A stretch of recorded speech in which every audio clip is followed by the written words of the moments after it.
Bismillahirrohmanirrohim. Assalomu alaykum va rahmatullohi va barakatuh. Bugun sizlar bilan Doppler rejimini ko'rib chiqamiz. Shu mahalgacha biz oq-qora tasvirlar bilan ishlagan bo'lsak, endi biz rangli tasvirlarga o'tamiz. Doppler rejimi bu ultratovushni maxsus rejimi bo'lib, unda harakatdagi tuzilmalar ko'rinadi. Ya'ni harakatlanayotgan oqimlarni aniqlashga mo'ljallangan usul hisoblanadi. Bu rejim Doppler effektidan foydalanib ishlaydi. Agar biz qon tomirlarga qaraganimizda ularni an-ehogen ko'radigan bo'lsak, oddiy rejimlarda Doppler rejimiga o'tkazsak, ular rangli ko'rinishni boshlaydi. Mana bu yerda ko'rib turganinglar Doppler rejimi. Doppler rejimida maxsus hudud ajratib olinib, buni ichidagi harakatlarni rangli tasvirda ko'rsatib beradi. Doppler rejimi yordamida har xil patologiyani bir-biridan ajratishimiz mumkin. Mana masalan, bu ajratilgan hududda Doppler rejimi yoqilib ko'rilyapti. Rangli bo'lib turganlar ichida oqim bor bo'lgan qon tomirlar. Mana bu rangsiz bo'lib turgan soha bo'lsa, bu ichida oqimi yo'q bo'lgan an-ehogen soha. Agar oddiy rejimda ko'radigan bo'lsak, qon tomirlarining ichi ham an-ehogen ko'rinardi, qora bo'lib. Lekin biz Doppler rejimini yoqadigan bo'lsak, qon tomirlarining ichi oqim bo'lgan sababli rangli bo'lib bo'yaladi. Kistoz bo'shliqqa ichida suyuqlik harakatsiz bo'lgan sababli ichi bo'yalmaydi. Shuning natijasida biz bularni bir-biridan ajratish imkoniyatimiz paydo bo'ladi. Mana bu joyda Doppler rejimi yordamida CD pufagidagi o'smaning ichida qon tomirlar bor yoki yo'qligini ko'rish mumkin. Mana Doppler rejimi yoqilganida mana shu hududda oqim qidirilyapti. Mana natijada o'smaning ichida mana ikkita oqim ko'rilyapti. Bu qon tomirlarining ichidagi oqim. Demak, CD pufagini o'smasi ichida qon tomirlari bor bo'lgan o'sma ekan degan xulosaga kelinadi. Doppler rejimida nafaqat qon tomirlarini ko'rsa bo'ladi, balki har qanaqa oqimni ko'rsa bo'ladi. Masalan, mana bu joy an-ehogen soha, bu sidik pufagi. Sidik pufagiga sidik yo'llari orqali sidik ma'lum bir vaqt davomida chiqib turadi. Ya'ni intervallar bilan chiqib turadi. Mana shuni Doppler rejimi bilan ko'rsa bo'ladi. Sidik yo'llaridagi sidik pufagiga tushayotgan mahalla Doppler yordamida aniqlash mumkin. Chunki bunda ham sidik pufagining ichida oqim hosil bo'ladi. Mana shu paydo bo'layotgan oqimlar ko'rib turganingizdek, bu sidik yo'llaridan sidik pufagiga tushayotgan sidikka oqimi hisoblanadi. Doppler bo'lmagan rejimda yurakni ultratovush qilib tekshirganimizda biz an-ehogen qonni ko'radigan bo'lsak, Doppler rejimi bilan ko'radigan bo'lsak, agar yurakda qanaqadir nuqson bo'ladigan bo'lsa, juda ham yaxshi ko'rinadi. Mana bu joyda biz ko'rib turganimizda bu qism bo'lmachalar, bu qism qorinchalar. Mana bu bemorda bo'lmachalar o'rtasidagi to'siqqa nuqsoni bor. Mana ko'rib turgan joyinglar, mana bu joy bo'lmachalar orasidagi to'siq bo'lishi kerak, lekin bu yerda mana defekt bor. Bu defekt bo'lmachalar aro to'siq nuqsoni deyiladi. Agar mana shuni biz Doppler qilib ko'radigan bo'lsak, nuqson orqali chap bo'lmachadan o'ng bo'lmachaga qon oqim bilan o'tayotganini aniqlasak bo'ladi. Mana shuni Dopplerda ko'rsak bo'ladi. Doppler rejimlari Doppler effekti yordamida ishlaydi. Doppler effekti bu tovush manbasini kuzatuvchiga nisbatan o'zgarishiga qarab chastotasi o'zgarishi. Ya'ni oddiyroq tushuntiradigan bo'lsak, agar tez yordam mashinasini yoki o't o'chiruvchi mashinani ovozini eshitgan bo'lsanglar, sizlarga qarab kelayotganda boshqacha eshitiladi, ketayotganda boshqacha eshitiladi. Aslida uni ovozi o'zgarmagan, lekin tovush manbasi, ya'ni mashina sizlarga qarab kelayotganida chastotasi boshqacha, ketayotganda chastotasi boshqacha bo'ladi. Chunki mashina harakatlanadi, sizlarga nisbatan harakatlanadi. Shuning uchun uni chastotasi sizlarga nisbatan o'zgaradi. Sizlarga qarab kelayotgan tez yordam mashinasini ovozini chastotasi oshib boradi, shu uchun ovoz boshqacharoq eshitiladi. Sizlardan uzoqlashayotganda uni chastotasi kamayib boradi. Shuning uchun ovoz yana boshqacharoq eshitiladi. Buni oddiy misol bilan mana bu videoda ko'rsanglar bo'ladi.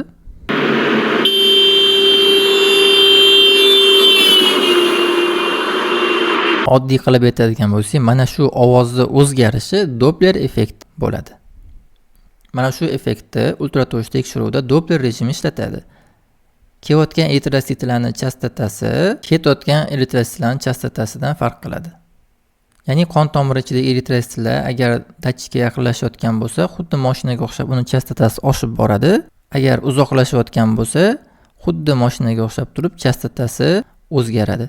Mana shu chastotalarning o'zgarishi Doppler siljish deyiladi. Mana shu chastotalarning o'zgarishini farqini hisoblab eritrositlarni, ya'ni qon oqimini tezligi va yo'nalishi aniqlanadi. Xuddi shu narsani mashinalarning tezligini o'lchaydigan radarlar ishlatadi. Datchik bu rejimda ishlayotganda ma'lum bir burchakda turishi kerak, shundagina o'lchov to'g'ri bo'ladi. Ya'ni tezlikni to'g'ri o'lchash uchun datchik tuzilmaga nisbatan 60 gradusdan kam bo'lgan burchakda bo'lishi kerak.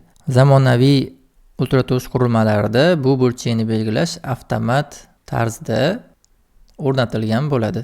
Agar anexogen bo'lgan suyuqlik harakatlanayotgan bo'lsa, uni Doppler rejimisiz oddiy B rejimda ko'radigan bo'lsak, u anexogenligicha qoladi.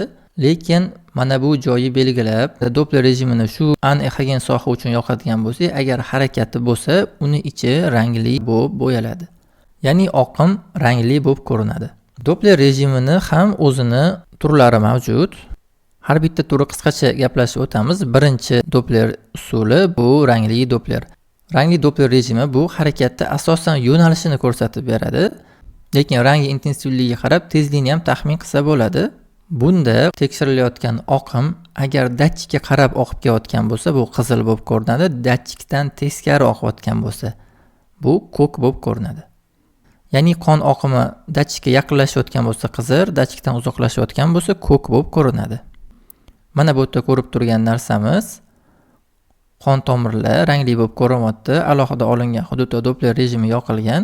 Mana bu qizil bo'lib turgani datchikka qarab kelayotgan oqim. Mana bu ko'k bo'lib turgani bo'lsa datchikka teskari harakatlanayotgan oqim hisoblanadi. Mana endi qon tomirlarini tekshirayotganimizda B rejimda biza anexogen sohalarni aniqlaydigan bo'lsak, Doppler rejimini yoqadigan bo'lsak, bu yerda biz rangli tasvirni ko'ramiz. Mana bizda bunaqa rangli tasvir hosil bo'ladi. Ham real vaqtda hosil bo'ladi, ham rangli tasvir hosil bo'ladi. Tushunib olishimiz kerak bo'lgan narsa shuki, bu yerda Doppler rejimida qizil bu arteriya, ko'k bu vena emas.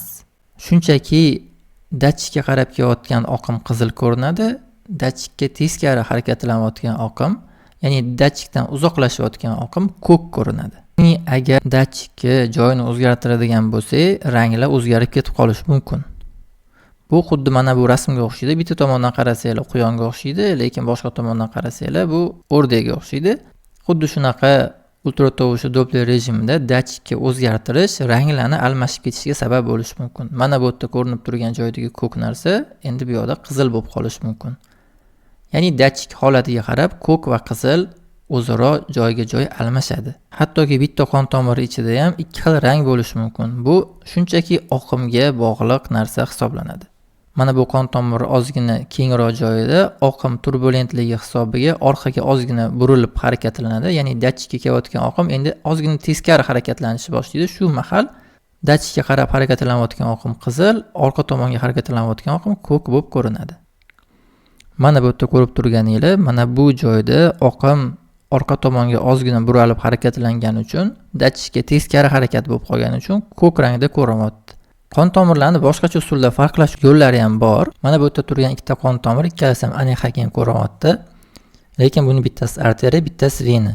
Buni ajratib olish uchun ba'zi usullar bor. Masalan, datchik bilan bu sohani ezib ko'rish mumkin. Shunda arteriyaning ichidagi bosim katta bo'lgani uchun u ezilmaydi, shaklini saqlab qoladi. Venaning ichidagi bosim past bo'lgani uchun u ezilib shaklini o'zgartiradi mana.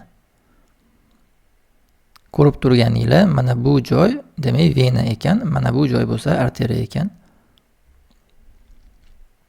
Agar ultratovush Doppler rejimida tasvirni qaraydigan bo'lsak, mana alohida olingan hududda rangli tasvir hosil bo'ladi va mana bu joyda bizada bunaqa ko'rinishdagi shkala hosil bo'ladi. Bu joyda har xil ranglar bor. E'tibor bersanglar, qizildan sariqgacha, bu yerda ko'kdan oqqacha bo'lgan ranglar bor. Bu joy oqimni taxminiy tezlikni aniqlashga yordam beradi. Oqim tepaga qarab yoki pastga qarab oshib boradi.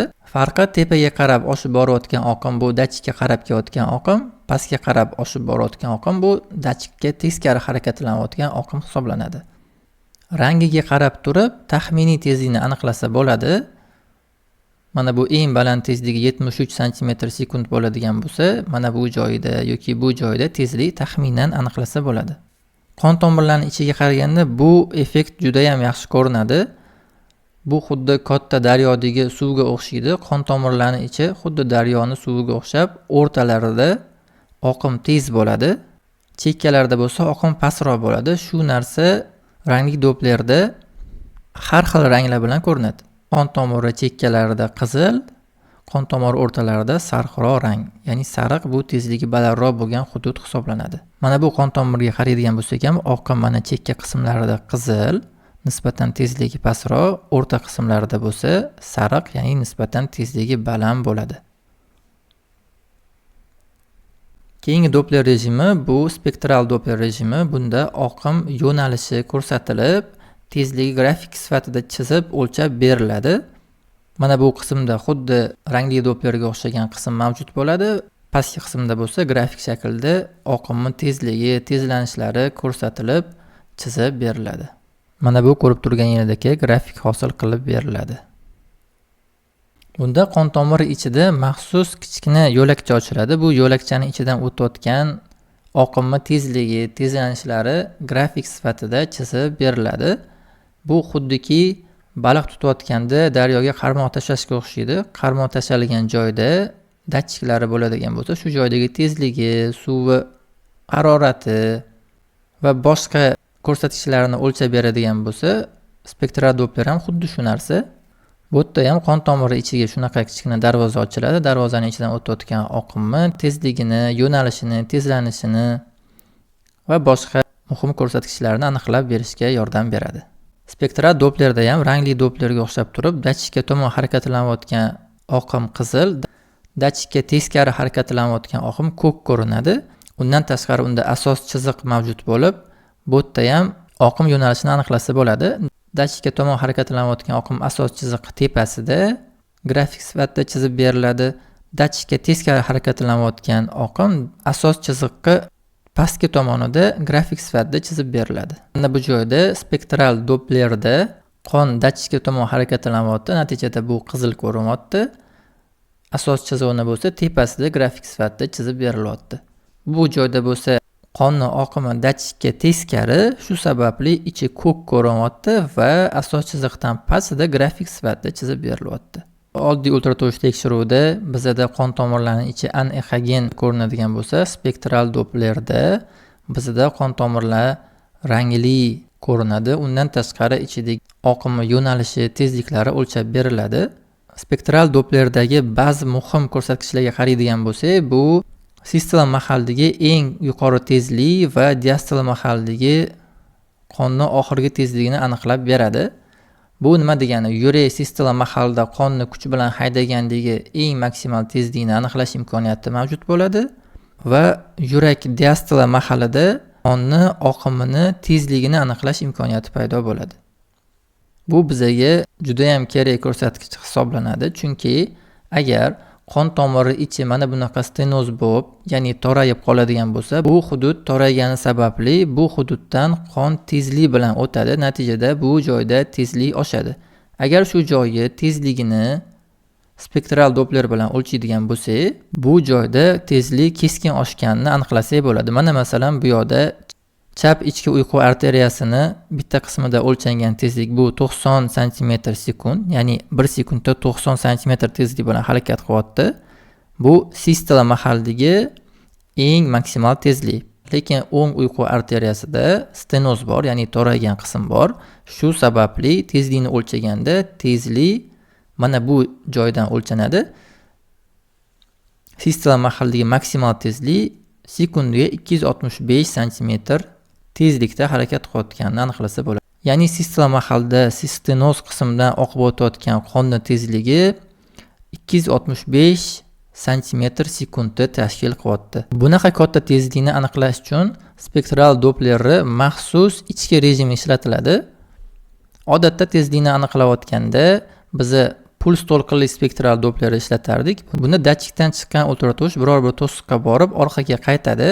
Demak, datchik ma'lum bir vaqt davomida ultratovushni uzatib, keyin u yog'iga ultratovush chiqazmaydi, uni eshitadi. Bu puls to'lqinli Doppler deyiladi. Lekin tezlik juda ham baland bo'ladigan bo'lsa, bu usul yaxshi ishlamaydi. Shu sababli tezlikni o'lchashda xatoliklar bo'ladi.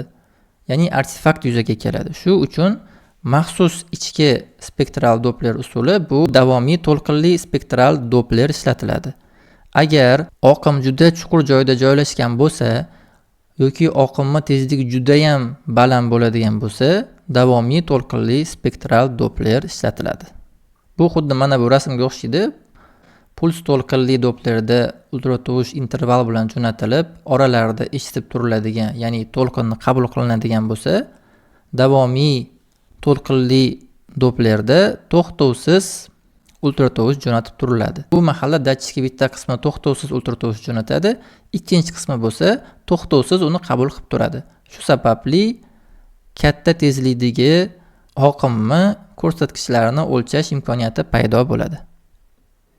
Keyingi Doppler rejimi bu energetik Doppler rejimi. Bu Doppler rejimida oqim yo'nalishi ham, tezligi ham aniqlanmaydi. Bu oqim bor yoki yo'qligini aniqlab beradi. Eng muhim nuqtasi shuki, bu juda ham kuchsiz oqimlarni ham aniqlab beradi. Shu sababli bu Dopplerda bizda rang faqat bir xil bo'ladi. Tasvir bunaqa ko'rinishda hosil bo'ladi. Bu rangli bo'lib turgan joy bu oqim borligini bildiradi. Mana masalan, bir rejimda anexigen ko'ringan qon tomiri ichida mana bunaqa gipexigen hudud bo'lsa, energetik Doppler rejimida yoqadigan bo'lsa, bu joyda oqim umuman yo'qligini aniqlasa bo'ladi. E'tibor berish kerak bo'lgan nuqta shuki, bu joyda ham mana bunaqa to'rtburchi hudud bor. Mana shu hududda o'zidagina energetik Doppler rejimi yoqilgan, atrofi bo'lsa oddiy bir rejim. Mana shu qon tomiri ichida mana bu qismlarda oqim bor, lekin devorida mana bu qismda oqim yo'qligini ko'rsak bo'ladi. Bu soha devordagi tromb yoki aterosklerotik plakcha deb olsanglar bo'ladi. Agar rangli Dopplerda oqim kuchiga nisbatan e'tibor ko'proq yo'nalishga bo'lgan bo'lsa, ya'ni mana bu qizil bo'lib turgan joy CD pufagin ichidagi oqim datchikka qarab kelyapti, shu sababli qizil bo'lib turibdi. Lekin bu nisbatan kichkina oqim, shu sababli bunaqa kichkina ko'rinyapti. Agar buni energetik Dopplerda ko'radigan bo'lsak, mana bu CD pufagin ichidagi oqim energetik Dopplerda ko'rinishi.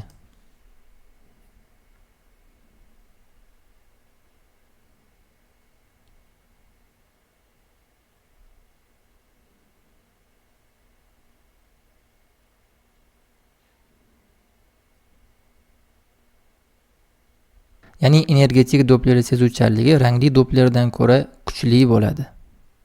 Hattoki kuchsiz oqimlarni ham aniqlab beradi.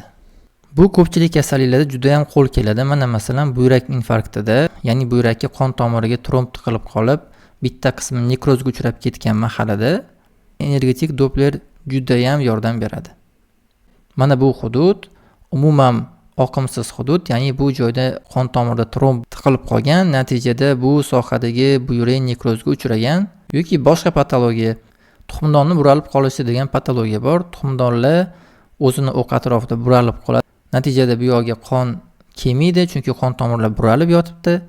Buni bo'lsa energetik Dopplerda tekshirib ko'rganda farqlasa bo'ladi. Mana chap tomondagi tuxumdonni o'lchami kichkinaroq, ichida oqim mavjud.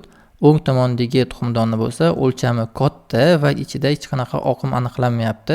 Mana bu aniqlanayotgani bu tashqaridagi oqim, tuxumdonning ichida oqim mavjud emas. Tuxumdon buralib qolish patologiyasini mana shu energetik Doppler juda ham yaxshi aniqlab beradi. Yana bitta Doppler rejimi bor, bu to'qima Doppler rejimi. Bunda to'qimalarning harakati aniqlanadi. Ya'ni to'qima Dopplerda qurilmani o'zi harakatlanadigan suyuqliklarni olib tashlaydi va harakatdagi a'zoni devorini qoldiradi. Shuning natijasida mana ko'rib turganingizdek, bu yoqda yurakni devorlarini ko'rsak bo'ladi. Ichidagi qon bo'lsa qurilma tomonidan tasvirda olib tashalgan. Doppler rejimida duplex, triplex degan atamalar mavjud. Duplex degani bu ikkita tekshiruvni birdaniga qilish degani. Ya'ni bir rejimdagi ultratovush bilan birga rangli Doppler qilsa, bu duplex tekshiruvi deyiladi. Yoki bir rejim bilan birga energetik Doppler qiladigan bo'lsa, bu duplex tekshiruvi deyiladi.